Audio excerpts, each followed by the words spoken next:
Hukum yang pertama ialah hukum seni muzik dalam Islam. Definisi yang selalu digunakan oleh kitab-kitab hadis dan juga para ulama dalam kitab-kitab mereka ialah al-ma'azif, iaitu merupakan kata jamak kepada mi'zafah yang bermaksud alat muzik. Ibnu Qayyim dalam kitabnya menyatakan al-ma'azif adalah seluruh alat muzik ataupun permainan. Imam Al-Zahabi pula berkata al-ma'azif mencakupi seluruh alat muzik ataupun permainan yang digunakan bagi tujuan mengiringi sesebuah lagu ataupun syair. Imam Al-Qahustani mentakrifkan kalimah al-ghina sebagai pengulangan suara beserta melodi dan intonasi dalam bersyair dan kombinasi tepukan tangan. Antara nama alat muzik yang sering disebutkan dalam hadis ialah al-thumbur, iaitu gambus, al-thablu, iaitu drum, al-mizmar, seruling, al-autar, gitar dan al-duf, gendang. Terdapat dua pandangan tentang seni muzik iaitu haram dan harus. Jumhur ulama dan fuqaha telah mengharamkan alat muzik. Cuma ada sebahagian daripada mereka yang mengharuskan alat muzik tertentu dalam keadaan tertentu. Yang pertama ialah Imam Malik. Beliau berkata hanya orang fasik yang terlibat dengan aktiviti seumpama ini. Menurut Syekh Al-Islam Ibn Taymiyah pula, mendengar nyanyian ataupun alat muzik menimbulkan mudarat yang dahsyat terhadap agama seseorang. Tidak ada cara lain selain dengan menutup jalan agar tidak mendengarnya. Beliau turut menambah tidak harus menghasilkan alat muzik dan boleh untuk dihancurkannya di sisi majoriti fuqaha. Yang terakhir ialah Ibnu Qudamah. Kata beliau ialah barang siapa yang menjadikan muzik sebagai satu pekerjaan ataupun mengambil kanak-kanak dan hamba untuk menyanyi dan dihadiri oleh orang ramai, maka orang seperti itu tidak diterima kesaksian daripadanya. Ini kerana muzik di sisi mereka yang tidak mengharamkannya merupakan satu kebodohan, kerendahan dan menjatuhkan maruah. Manakala di sisi mereka yang tak mengharamkan muzik, ia merupakan satu dosa dan pelakunya dikira menzahirkan kemaksiatan dan kefasikan. Para ulama yang mengharamkan muzik ini berhujah berdasarkan ayat-ayat Al-Quran dan hadis. Antaranya firman Allah Subhanahu Wa Taala dalam surah Luqman ayat yang ke-6. وَمِنَ النَّاسِ مَن يَشْتَرِي لَهْوَ الْحَدِيثِ لِيُضِلَّ عَن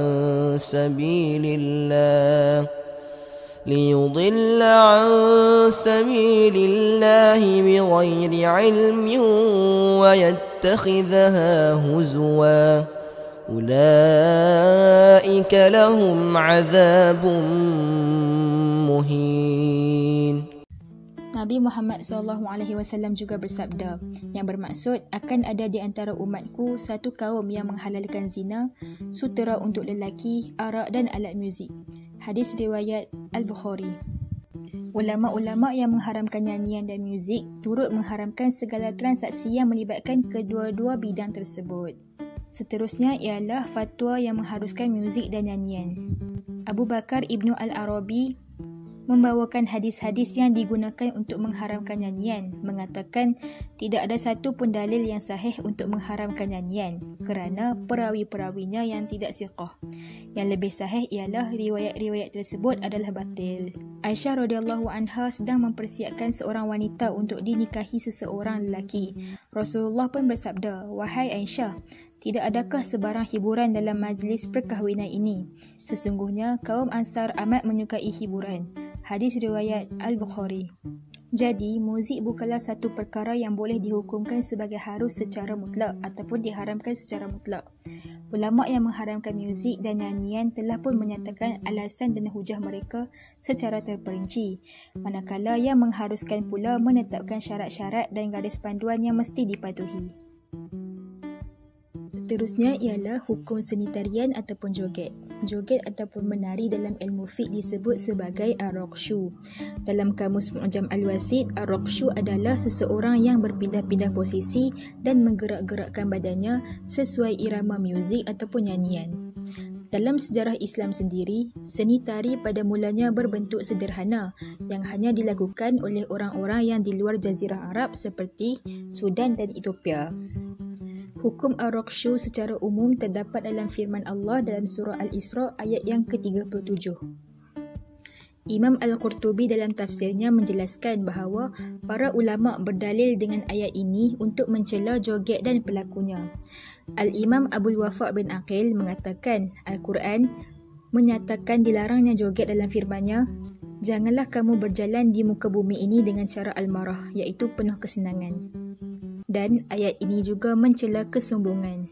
Ulama berbeza pendapat mengenai hukum ar-raqsyu. Sebahagian ulama Syafi'iyah membolehkan ar-raqsyu dan sebahagian ulama seperti ulama Hanafiyah, Malikiyah, Hanabilah memakruhkan joget dengan alasan ia adalah perbuatan dana'ah iaitu rendah dan safah iaitu kebodohan. Oleh itu, hukum ar-raqsyu secara umum adalah makruh jika tidak disertai perbuatan yang dilarang agama seperti diiringi muzik, membuka aurat, bergaya seperti wanita dan meniru orang kafir. Tetapi jika disekalikan dengan hal-hal yang diharamkan, maka hukumnya haram menurut sepakat ulama. Seterusnya ialah hukum seni solekan dalam Islam. Hiasan kecantikan yang merupakan fitrah wanita asalnya adalah baik dan mempunyai asas daripada syarak. Akan tetapi, ianya mestilah tidak melanggar apa yang telah dilarang oleh syarak secara jelas berkaitan dengan hukum berhias bagi wanita. Di antara hak seorang wanita itu adalah berhias dan suami harus mengambil kenikmatan dengan kecantikan serta perhiasannya. Firman Allah Subhanahu wa Ta'ala dalam surah Al-A'raf ayat yang ke-32. Umumnya, hukum asal bagi pakaian dan perhiasan adalah harus sama ada di badan, pakaian ataupun tempat.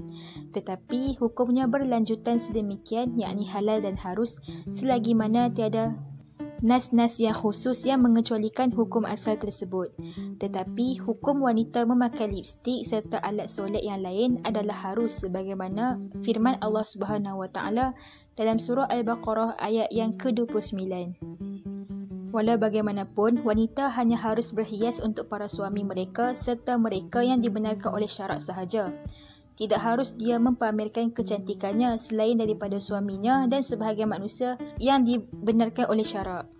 Ulama berpandangan sekiranya wanita tersebut memakai lipstik dengan warna yang tidak ketara ataupun memakai alat-alat solek yang lain seperti bedak dan lain-lain dengan nipis dan sekadarnya serta tidak tabaruj semasa berada di luar adalah tidak mengapa selagi mana perkara tersebut tidak menimbulkan fitnah serta menarik perhatian lelaki kepadanya dengan syahwat.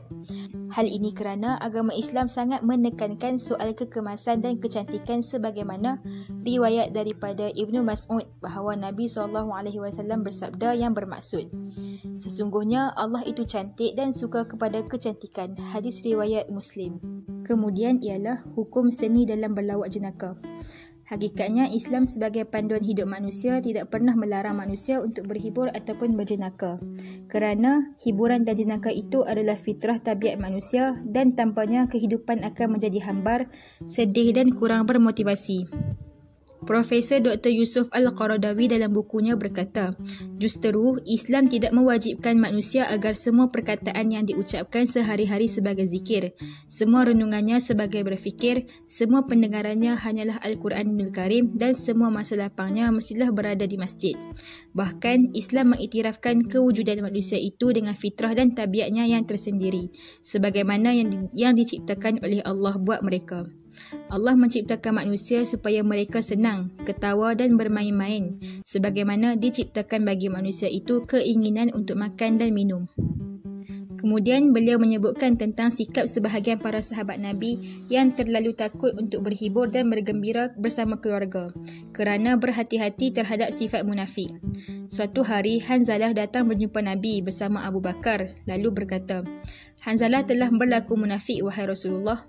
Baginda menjawab, "Mengapa sebegitu?" Jawab Hanzalah, "Wahai Rasulullah, apabila kami berada di sisimu, kamu sering mengingatkan kami tentang neraka dan syurga, sehingga kami seolah-olah dapat melihatnya di hadapan mata kami. Tetapi apabila kami meninggalkan majlismu, kami telah dilalaikan dengan anak dan isteri serta harta benda kami, sehingga kami terlupa kepada peringatanmu itu."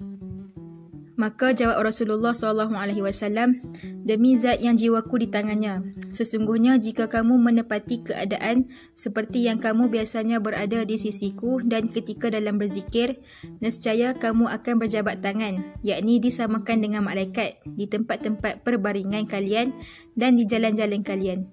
Tetapi wahai Hanzalah, sesaat begini dan sesaat begitu." Rasulullah menyebut 3 kali. Hadis riwayat Muslim. Menurut Dr. Zulkifli Al-Bakri, beliau mengatakan bahawa hukum berlawak jenaka adalah diharuskan dalam syarak, selagi mana tidak melanggar etika-etika yang telah ditetapkan, seperti mengaibkan, memfitnah, menipu, melakukan tanpa keizinan dan mencemarkan maruah diri dan kenalan. Seterusnya yang akan dibincangkan ialah tentang hukum seni berperang dalam Islam. Peperangan adalah suatu yang tidak asing lagi dari lembaran sirah perjuangan Rasulullah SAW. Rasulullah telah mewujudkan madrasah ketenteraan pertama setelah berhijrah ke negara Madinah. Dalam madrasah tersebut, kaum muslimin kesemuanya telah diajar berkenaan model peperangan, kebijaksanaan serta strategi. Kepelbagaian contoh tersebut telah meletakkan madrasah ciptaan Rasulullah ini tidak diragui hanya sebagai teori semata-mata, tetapi dibuktikan kesahihannya dan kesempurnaan secara praktikal. Para ulama bersepakat mengatakan bahawa qital fisabilillah, yakni berperang di jalan Allah, hukumnya adalah wajib. Dalil kewajipan jihad disebutkan dalam firman Allah Subhanahu Wa Taala di dalam surah At-Taubah ayat yang ke-41. Ayat di atas menjelaskan secara umum berkenaan kewajipan serta kemestian keluar berperang walau dengan apa cara sekalipun. Dalam tafsir Nurul Ihsan, ayat ini diturunkan tak kala berlakunya peperangan Tabuk yang menyaksikan situasi negara Madinah yang berhadapan dengan musim panas terik dan kegawatan ekonomi. Disebabkan perjalanan untuk ke medan perang terlalu jauh dan mencabar, ada di kalangan para sahabat yang meminta izin untuk tidak keluar berperang.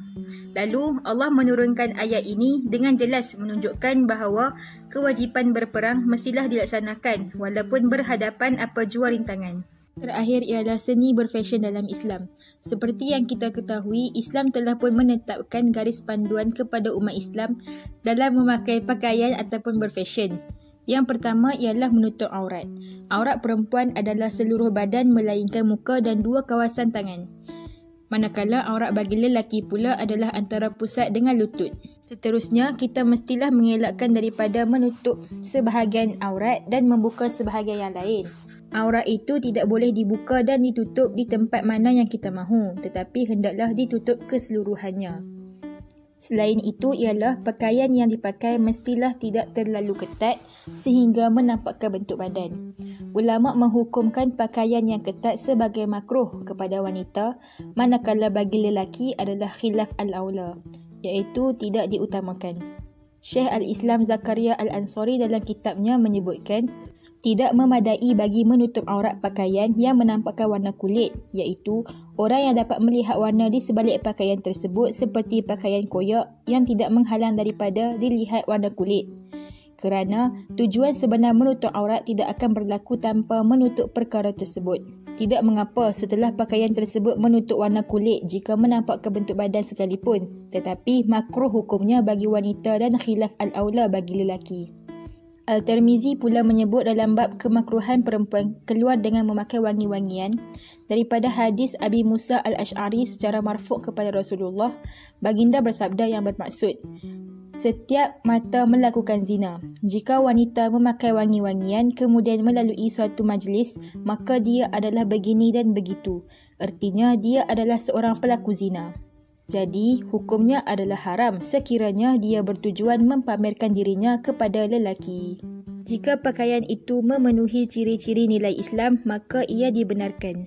Jadi, sebagai kesimpulan, seni adalah fitrah manusia.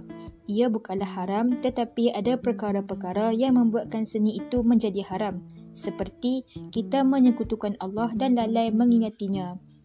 Kesenian juga boleh dijadikan sebagai media untuk mengajak manusia supaya mengagungkan kebesaran Allah Ta'ala dan menyuruh manusia supaya melakukan kebaikan dan mencegah daripada melakukan perbuatan kejahatan.